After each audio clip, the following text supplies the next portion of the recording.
You know, there are a lot of interesting examples, obviously, of companies that have been open. I think of, you know, the recent example of Netflix running a big contest to get ideas to improve its search algorithms or its prediction algorithms. You think of a company like PepsiCo, its Frito-Lay division, that held a contest for people to create advertisements for Doritos and so on.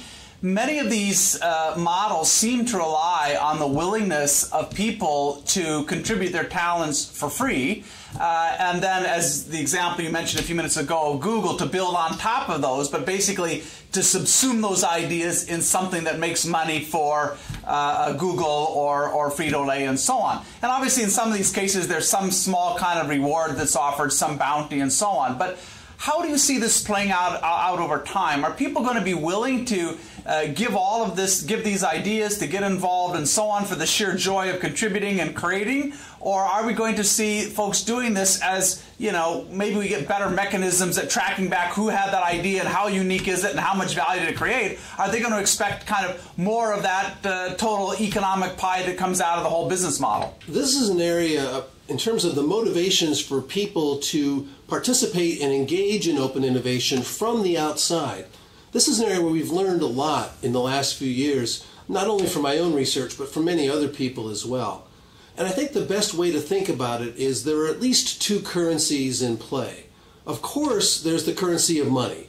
And many of the companies that are trying to enlist these armies of people do offer some sort of a prize as an incentive. But, of course, for every person that gets the prize, there may be dozens of other people who also do a lot of work who don't win that prize. So they've invested that effort and maybe they didn't get any money as a result of that. So your question of is that sustainable, I think, is a very pertinent one. Fortunately, there's a second currency in play here, and that's the currency of reputation.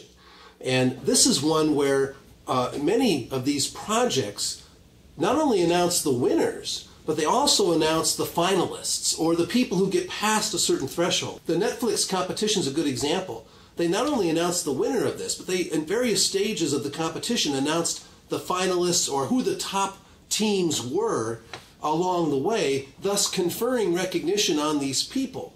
In open source software projects like Linux and others, you can actually see in the code who attributed or contributed what pieces of that code.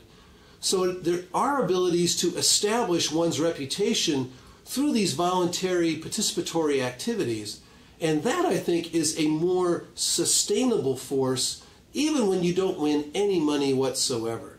I think we all like the feeling of participation, but what sustains it is our participation turns into reputation, and the people who truly contribute a lot gain the respect of their peers in the community, and they truly do rise to the top and build a reputation.